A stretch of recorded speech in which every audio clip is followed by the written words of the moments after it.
नमस्कार। विज्ञान, प्रौद्योगिकी, आविष्कार और नवाचार की खबरों के कार्यक्रम ज्ञान विज्ञान में आपका स्वागत है। मैं हूं राकेश अंदारिया।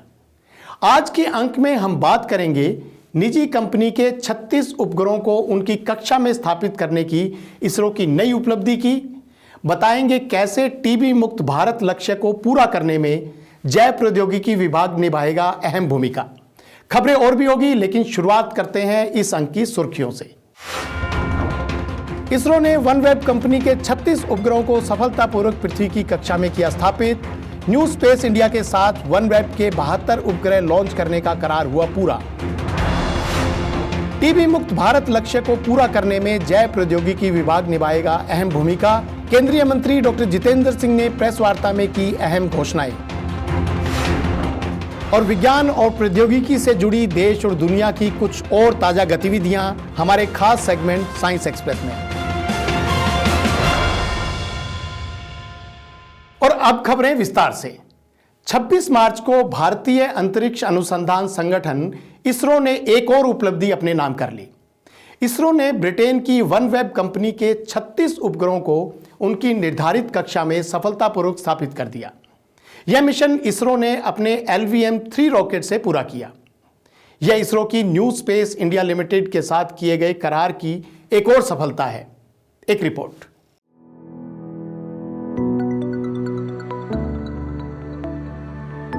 भारत सरकार द्वारा अंतरिक्ष कार्यक्रम में निजी क्षेत्र के दरवाजे खोलने के बाद से भारतीय अंतरिक्ष अनुसंधान संगठन इसरो की गतिविधियों में अभूतपूर्व तेजी आई है। इसी कड़ी में 26 मार्च को इसरो ने श्री हरिकोटा स्थित सतीश धवन अंतरिक्ष केंद्र से अपने लॉन्च व्हीकल मार्क 3 द्वारा 36 उपग्रहों को प्रक्षेपित किया। निजी कंपनी वनवेब ग्रुप के इन 36 उपग्रहों को उनकी निर्धारित कक्षा में सफलतापूर्वक स्थापित कर दिया गया। आपको बता दें, इसरो की वाणिज्यिक शाखा न्यू स्पेस इंडिया के साथ ब्रिटेन की वनवेब ग्रुप कंपनी ने 72 उपग्रहों को लॉन्च करने का करार किया है, जिसके तहत ये वनवेब का दूसरा प्रक्षेपण था जो सफलतापूर्वक पूरा कर लिया गया। इस उपलब्धि के लिए केंद्रीय विज्ञान एवं प्रौद्योगिकी और पृथ्वी विज्ञान मंत्री डॉक्टर जितेंद्र सिंह ने ट्वीट के द्वारा बधाई दी और इसरो अध्यक्ष ने भी LVM-3 की इस सफलता पर इसरो और वनवेब कंपनी को बधाई दी। Congratulations to NSIL and ISRO and OneWeb for the successful launch of LVM-3 OneWeb India 2 mission. As we know today, the first 16 satellites of the series are already placed in the right orbit, and now it has gone in the far south of the Earth, and we will be getting confirmation of the remaining spacecraft separation soon once the onboard storage data is acquired by our Indian ground stations. Till now, based on the observations, the vehicle has done extremely well. It went up to the right orbit and placed spacecraft at the right orbit and also with very minimal disturbances to it. So I am very happy today for the consecutive launch success of GSLV Mark 3, that is LVM-3. OneWeb अंतरिक्ष से संचालित एक वैश्विक संचार network है जो सरकारों एवं उद्योगों को संपर्क की सुविधा मुहैया कराता है। इसरो इससे पहले 23 अक्टूबर 2022 को वनवेब के 36 उपग्रह प्रक्षेपित कर चुका है। इस दूसरे प्रक्षेपण के साथ वनवेब और न्यू स्पेस इंडिया का करार पूरा हो गया है। इसरो का LVM-3, जिसे पहले GSLV मार्क 3 के नाम से जाना जाता था, अपने लगातार 6 प्रक्षेपणों के द्वारा पृथ्वी की निचली कक्षा में 5805 किलोग्राम पेलोड ले जा चुका है, जो कि अपने आप में एक उपलब्धि कही जा सकती है। As you all know, I think having a repeat performance of any particular launcher it's not an easy thing to do. And what we had demonstrated today using the GSLV Mark 3 for the commercial customer, it is extremely momentous day for us. The kind of maneuvers, one special thing what we see in this particular mission is the cryogenic stage being used for doing such a complex maneuver to meet the requirements of OneWeb in deploying 36 satellites. This is extremely challenging stuff that has been done and repeated here once again in the second mission. Once again, the launch vehicle LVM-3 has shown its might and ruggedness in taking heaviest payload from our soil to the precise orbit which is required by the satellite. The orbital parameters are achieved, and the 36 satellites are being deployed in a sequential manner in 9 steps of 4 numbers each. ISRO के लिए साल 2023 का ये दूसरा प्रक्षेपण था। इससे पहले फरवरी में SSLV D2 EOS-07 का सफल प्रक्षेपण किया गया था। वनवेब का करार पूरा कर इसरो ने वैश्विक अंतरिक्ष कार्यक्रमों और निजी अंतरिक्ष स्टार्टअप्स के बीच अपनी साख को और मजबूत किया है। इसरो की ये सफलताएं न सिर्फ अंतरिक्ष अनुसंधान में भारत को और अग्रणी बनाएंगी, बल्कि अंतर्राष्ट्रीय संबंधों को बढ़ाने के साथ भारत की अंतरिक्ष क्षेत्र इकोनॉमी में नए आयाम तय करेंगी।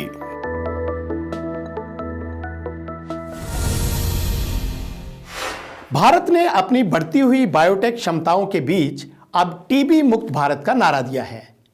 हाल ही में वाराणसी में आयोजित वन वर्ल्ड टीबी शिखर सम्मेलन में किए गए आह्वान का जिक्र करते हुए केंद्रीय मंत्री डॉक्टर जितेंद्र सिंह ने कहा कि इस लक्ष्य को पाने में भारत सरकार का जैव प्रौद्योगिकी विभाग अहम भूमिका निभाएगा। इस मौके पर केंद्रीय मंत्री ने टीबी मुक्त भारत के लिए एकीकृत रणनीति की घोषणा की। ज्ञान विज्ञान की एक रिपोर्ट। 24 मार्च को वाराणसी में आयोजित वन वर्ल्ड टीबी शिखर सम्मेलन में साल 2025 तक टीबी मुक्त भारत का लक्ष्य पूरा करने के लिए आह्वान किया। इसी कड़ी में पिछले दिनों केंद्रीय विज्ञान एवं प्रौद्योगिकी और पृथ्वी विज्ञान मंत्री डॉक्टर जितेंद्र सिंह ने बायो नेक्स्ट टेक इनोवेशन पर प्रेस वार्ता का आयोजन कर कई अहम जानकारियां साझा की। इस मौके पर केंद्रीय मंत्री ने टीबी मुक्त भारत लक्ष्य को हासिल करने के लिए एकीकृत रणनीति जारी की और भारतीय क्षय रोग जीनोमिक सर्विलांस कंसोर्टियम के पायलट चरण की शुरुआत और बेंगलुरु में एक नई ब्लड बैंक तकनीक के विकास की घोषणा की। उन्होंने कहा कि इस लक्ष्य को पूरा करने में भारत सरकार का जैव प्रौद्योगिकी विभाग अहम भूमिका निभाएगा। That India was always known to be the hub of the tropical diseases and infectious diseases. In fact, when we didn't have much of the prevalence of these more sophisticated diseases, like the lifestyle disorders like the coronary disease, etc. So when we started happening, some of the Western commentators said that India has now started acquiring diseases of the civilized. So they were known as the diseases of civilized because these were the diseases of which actually emanated out of lack of hygiene or too much of population. So now having got back into this, again I think the onus to a great extent and also an opportunity to a great extent lies with India to prepare the regimens and to make the way forward for the rest of the world to follow.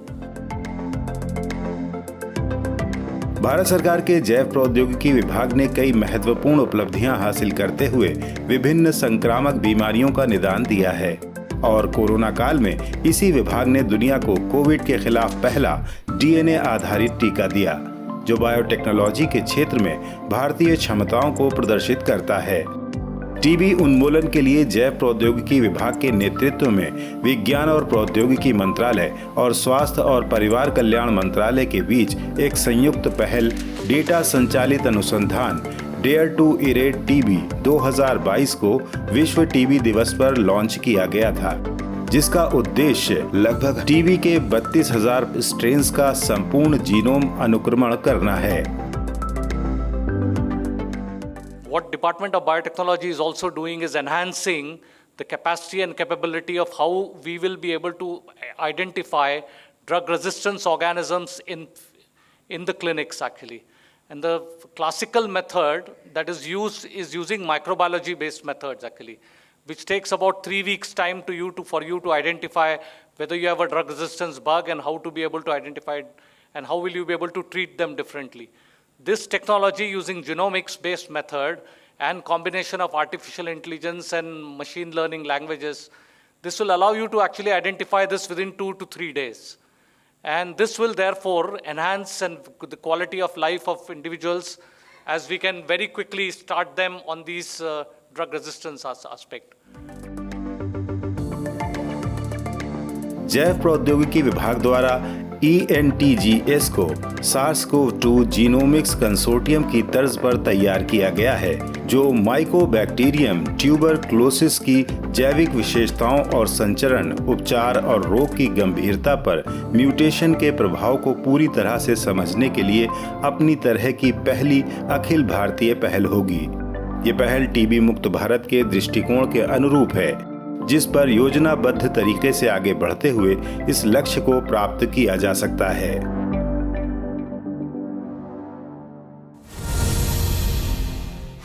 और अब नजर डालते हैं विज्ञान और प्रौद्योगिकी से जुड़ी देश और दुनिया की कुछ और ताजा गतिविधियों पर हमारे खास सेगमेंट साइंस एक्सप्रेस में। North east regional research and resource centre Miranda house द्वारा आयोजित 2 दिवसीय उत्तर पूर्व भारत में स्टार्टअप, स्थिरता, नवाचार एवं उद्यमिता पर अंतर्राष्ट्रीय सम्मेलन को संबोधित करते हुए केंद्रीय मंत्री डॉक्टर जितेंद्र सिंह ने कहा कि देश का उत्तर पूर्व सहज रूप से नवाचार की भूमि है। उन्होंने कहा कि उत्तर पूर्व क्षेत्र की महिलाएं हमेशा से ही स्टार्टअप संस्कृति में सबसे आगे रही हैं और अब भारत सरकार की योजनाओं से वे स्टार्टअप इकोसिस्टम में अग्रणी भूमिका निभा रही हैं। उन्होंने आगे कहा कि भारत के 100 यूनिकॉर्न में से 36 की संस्थापक या सह संस्थापक महिलाएं हैं। उन्होंने कहा कि देश की महिलाएं अब भागीदारी से नेतृत्व वाली भूमिका में आ चुकी हैं। डॉक्टर जितेंद्र सिंह ने कहा कि हाल के दिनों में उत्तर पूर्व क्षेत्र में स्टार्टअप इकोसिस्टम में विभिन्न हितधारक जैसे इंक्यूबेटर, एक्सीलेटर और अन्य वेंचर फंड उभरकर सामने आए हैं, जिससे बड़ी संख्या में स्टार्टअप तैयार हुए हैं। विज्ञान और प्रौद्योगिकी मंत्रालय सहित कई विभागों की पहलें जैसे किरण योजना, क्यूरी पहल, विज्ञान ज्योति कार्यक्रम, फेलोशिप उत्तर पूर्व की महिला उद्यमियों को प्रोत्साहित करने और लड़कियों को सशक्त बनाने का काम कर रही हैं। स्वच्छ भारत मिशन शहरी 2.0 के तहत भारत सरकार के विज्ञान और प्रौद्योगिकी विभाग के प्रौद्योगिकी विकास बोर्ड ने अपशिष्ट प्रबंधन कार्यक्षेत्र में व्यावसायीकरण चरण में स्वदेशी प्रौद्योगिकियों वाली भारतीय कंपनियों से आवेदन आमंत्रित किए। इस पहल के तहत हाल ही में प्रौद्योगिकी विकास बोर्ड ने नई दिल्ली स्थित मैसर्स शाही फैब प्राइवेट लिमिटेड के साथ औद्योगिक भांग, सन और बिछुआ आदि जैसे तने की सामग्रियों के कृषि अपशिष्ट का फाइबर में विकास और व्यावसायीकरण के लिए समझौता किया। औद्योगिक गांजा के छोटे भूरे रंग के बीजों में ओमेगा 3 और ओमेगा 6 सहित प्रोटीन, फाइबर और स्वस्थ फैटी एसिड युक्त एक समृद्ध पौष्टिक खाद्य सामग्री होती है, जो हृदय, त्वचा और जोड़ों के स्वास्थ्य में सुधार लाने के द्वारा कई बीमारियों के लक्षणों को कम करने में सहायता करती है। टीडीबी नवोन्मेषी स्वदेशी तकनीकों की मदद करने में अग्रणी रहा है, जिसका उद्देश्य आम आदमी के जीवन को सरल बनाना है। कई स्टार्टअप अब नए डोमेन में प्रवेश कर रहे हैं और इसीलिए वो अपने प्रयासों को पूरा करने के लिए वित्तीय सहायता चाहते हैं, जिनमें से एक मैसर्स शाही फैब भी है।